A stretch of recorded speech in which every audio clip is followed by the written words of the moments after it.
Bonjour à tous et bienvenue au Café des Antigones. Je suis Iseult Turan et je vous propose pour ce café un petit cadeau de Noël. Si nous traitons le plus souvent de sujets féminins au sens universalisable de la chose, je vous propose pour cette édition de Noël de laisser place aux particuliers. Quoi de mieux que le jour de la Nativité pour remercier le ciel de nous avoir faites femmes. Voici quelques témoignages de femmes qui chacune à leur manière expriment le « j'aime être une femme ». Si à votre tour vous souhaitez vous exprimer, n'hésitez pas à nous communiquer votre témoignage. Je profite de ce dernier enregistrement de l'année pour remercier tous nos généreux donateurs à notre Tipeee. Rappelons que cet argent nous permet pour l'instant de répondre aux sollicitations de conférences partout en France. Nous espérons que la cagnotte de l'année prochaine nous permettra de monter en gamme notre production audio et de permettre la publication de notre ouvrage. Enfin, je vous rappelle que vous pouvez retrouver nos productions écrites sur notre site internet lesantigones.fr et toute notre actualité sur notre Facebook Les Antigones. Je vous souhaite à tous un bon solstice d'hiver et une sainte fête de la Nativité.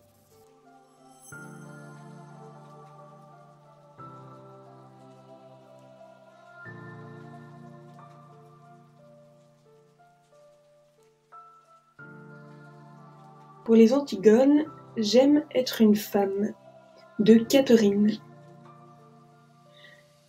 J'ai l'intime conviction qu'être une femme, c'est vivre un attachement, un lien particulier avec la nature, dont je fais tous les jours l'expérience dans mon corps.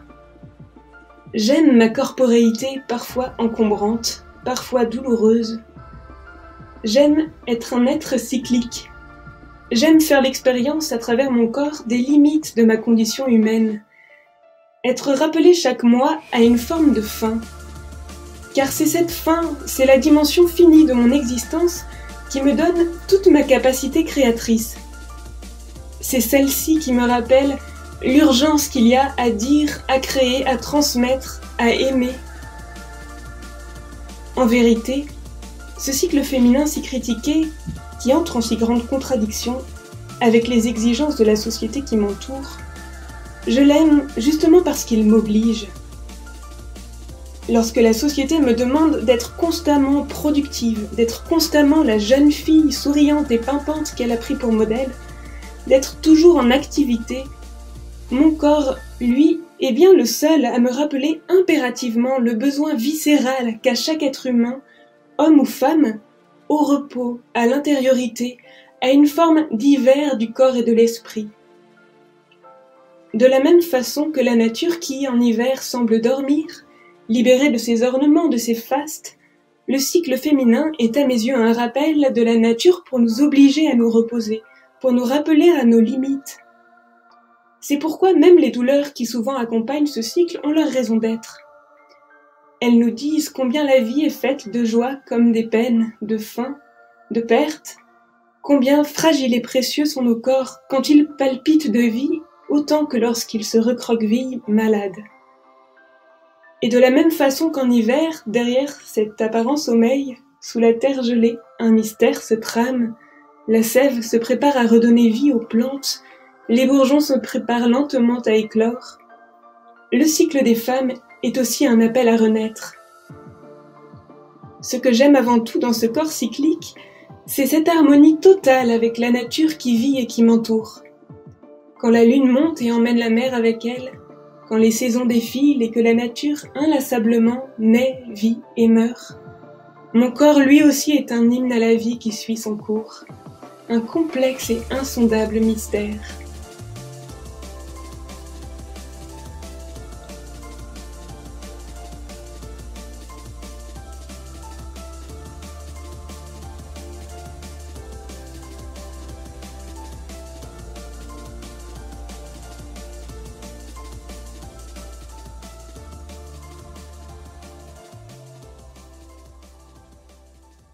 Pourquoi j'aime être une femme ? Aujourd'hui, dans notre société, qui nous affirme que nous pouvons, au nom de notre bonheur individuel, choisir aussi bien notre identité sexuelle que la couleur de notre chemise, j'ai la profonde conviction qu'au contraire, être pleinement épanouie revient à accepter le corps dans lequel nous sommes nés. Je n'ai jamais été aussi heureuse d'être une femme que depuis que j'assume pleinement de l'être et que je vois dans la féminité non pas une faiblesse construite socialement, mais une réelle force et un don octroyé par la nature. Nous portons la vie, Nous sommes les dépositaires de la beauté du monde, nous sommes les garantes de la transmission, nous sommes les gardiennes du lien qui manque cruellement à nos sociétés atomisées. Nier la femme et nier son identité, c'est annihiler une source de richesse pourtant vitale à l'humanité. C'est depuis que j'ai conscience de la mission précieuse qui nous est attribuée que j'ai appris à aimer être une femme. Rejoindre les Antigones y a largement contribué. Nous célébrons ce qu'il y a d'unique chez la femme et chez l'homme, parce qu'au fond, ces différences nous structurent, et que dans un monde qui les perçoit comme relevant de l'inégalité et de l'aberration, il convient plus que jamais de les protéger. Brouiller les pistes entre différences sexuelles, comme s'il y avait un lien de cause à effet entre distinction et inégalité, c'est se priver d'un levier essentiel pour changer en profondeur notre société, qui a tant besoin de se repenser. Être une femme et être heureuse d'habiter ce corps, c'est aussi se satisfaire et reconnaître l'idée que notre humanité est partagée et se déploie différemment chez un homme et chez une femme. Je suis heureuse d'être une femme parce que j'accueille humblement mon identité sexuelle comme telle et comme un don, sans me poser de questions, en acceptant et en étant reconnaissante envers ce qui m'a été donné. Plus simplement, j'aime être une femme parce que contrairement à ce que le mantra de la pensée dominante nous assène, pleinement l'être ne m'a jamais empêché de réaliser quoi que ce soit.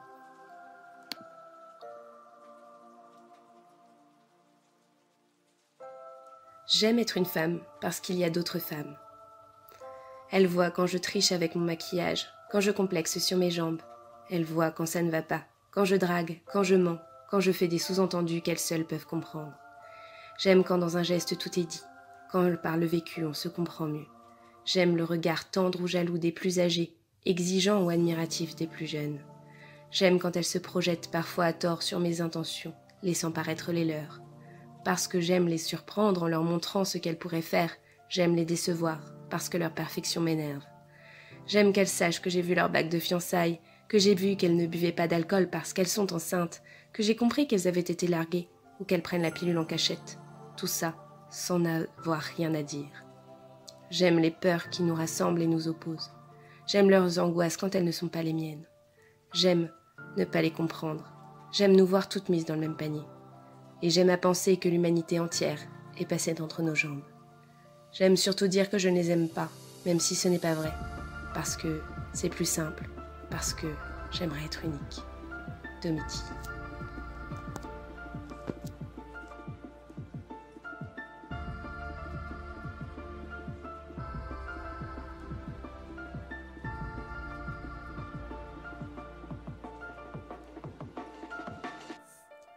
Pourquoi j'aime être une femme? C'est une très bonne question, car j'ai sûrement tous les défauts du monde. Je ne sais pas faire à manger, je ne sais pas faire deux choses en même temps, j'ai mon caractère bien à moi, je ne suis pas très costaud, je me casse la figure en talons quand j'essaie de faire ma belle, et je ne pisse pas debout.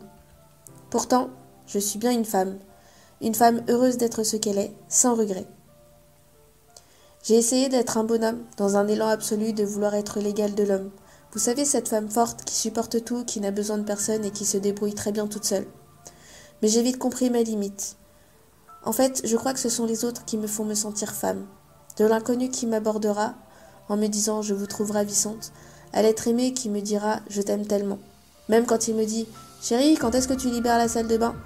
et que je me rigole en lui répondant « chérie, je suis une femme qui veut te plaire, alors il va falloir attendre encore un peu ».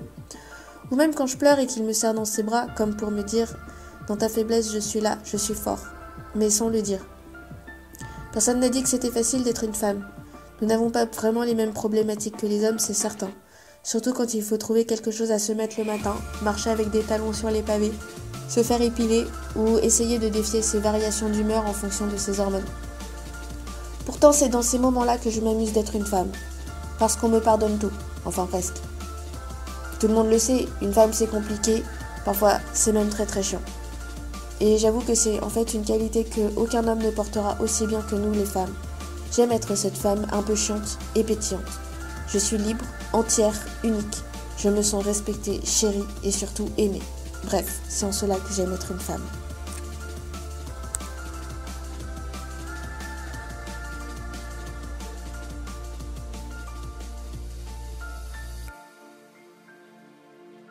Que j'aime dans le fait d'être une femme?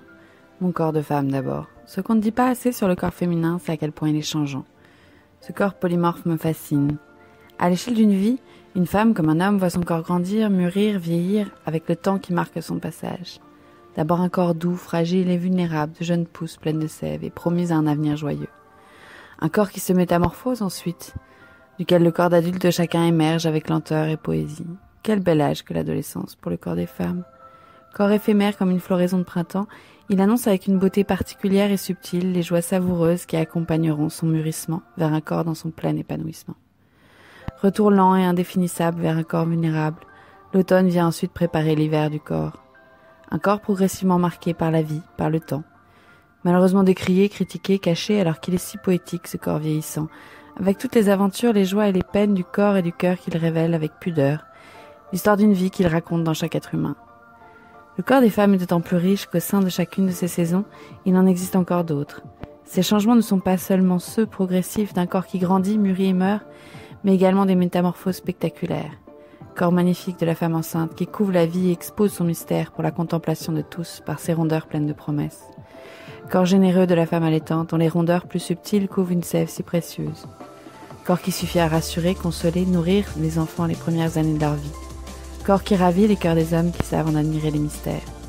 Corps qu'on dit faible et qui pourtant est assez bien fait pour nous permettre des jouissances plus subtiles et multiples encore que celles des hommes. Qui pourtant est assez endurant pour nous permettre de donner la vie, de porter nos enfants, dans nos bras, dans nos cœurs, jusqu'à ce qu'ils soient autonomes. On demande aujourd'hui aux femmes de tout faire pour garder, retrouver, aduler leur corps d'adolescence. Mince, lisse et immaculé, tel un jouet neuf dans son emballage prêt à être consommé. On leur demande de maîtriser ce corps, de le masquer, de le dompter. On oublie que c'est au contraire ces 1000 changements qui vont le façonner, le marquer et donnent tout son sens et sa beauté propre à ce corps adolescent. Et que cette beauté facile n'est rien en comparaison de la beauté si mystérieuse et complète d'une femme mûre. Quelle joie plus profonde pour un homme que de voir son histoire, leur histoire inscrite si profondément dans le corps que la femme qu'il a choisi. Rides, vergetures, cellulite, marque d'un corps qui a joui, qui a aimé, qui a ri, qui s'est donné, qui a partagé, qui a vécu. Ce sont ces cheveux blancs immaculés que j'admire chez ma mère, ces rides au coin des yeux de mes amis qui me rappellent nos joies partagées, ce ventre plus tout à fait plat que j'apprends à aimer, qui me rappelle tous les jours comme j'aime être une femme.